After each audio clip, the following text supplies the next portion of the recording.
पुण्यातील आंबेगाव बुद्रुकमध्ये छत्रपती शिवाजी महाराजांच्या जीवन प्रवासावर प्रकाश टाकणारी शिवसृष्टी साकारली आहे। 2 दिवसांपूर्वी अमोल कुलकर्णी या विकृत व्यक्तीनं शिवसृष्टीच्या दारात उभा केलेल्या माहिती फलकासमोरच लघुशंका करण्याचा घृणास्पद प्रकार केलाय। स्थानिकांनी या प्रकरणी कुलकर्णीसह त्याच्या पत्नीविरोधात भारती विद्यापीठ पोलीस ठाण्यात तक्रार दाखल केली आहे। अमोल कुलकर्णीच्या विकृत कृत्याचा व्हिडिओ सोशल मीडियातून व्हायरल झाल्यानंतर राज्यभरातून संतापाची लाट उसळली आहे। कोल्हापुरातील शाहू सेना, संभाजी ब्रिगेड आणि राष्ट्रवादी काँग्रेस शरदचंद्र पवार पक्षाच्या कार्यकर्त्यांनी छत्रपती शिवाजी महाराज चौकात निदर्शनं केलीत। यावेळी कुलकर्णीच्या प्रतिमेला जोडे मारून त्याचं दहन करण्यात आलं।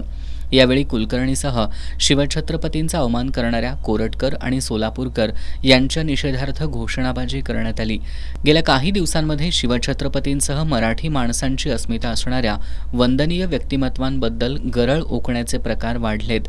सरकारनं याची गांभीर्यानं दखल घेऊन वाचाळवीरांवर कारवाई करावी अशी मागणी यावेळी करण्यात आली। आणि आज आम्ही कोल्हापुरातल्या सर्व सामाजिक संघटना, राजकीय पक्षांचे पदाधिकारी मिळून या अमोल कुलकर्णीच्या फोटोचं दहन करून त्याचा निषेध केलेला आहे।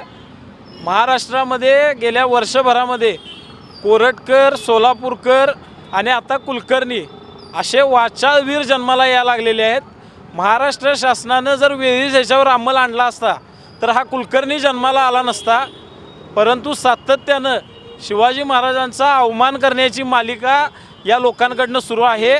या लोकांना सरकार पाठीशी घालतंय असा आमचा आक्षेप आहे। जर सरकारची आणि या वाचाळवीरांची मिलीभगत नसेल तर सरकारनं याबाबत कडक कारवाई करावी, एक कडक धोरण अस्तित्वात आणावं आणि या वाचाळवीरांवर कारवाई करून अशा पद्धतीचा पराक्रम परत कोण करणार नाही ह्याच्यासाठी सरकारनं तातडीनं उपाययोजना करावी। या निदर्शनांमध्ये राहुल गवाणे, आदित्य निळकंठ, किरण कांबळे, गणेश जाधव, निलेश चव्हाण, विशाल जगदाळे, रणजित चव्हाण, शशिकांत सोनुले, करण कवठेकर, प्रधान किरुळकर, धनाजी गुरखे, वैजनाथ नाईक, ज्ञानेश्वर दंडगे, सुबोध कांबळे आदींनी सहभाग घेतला।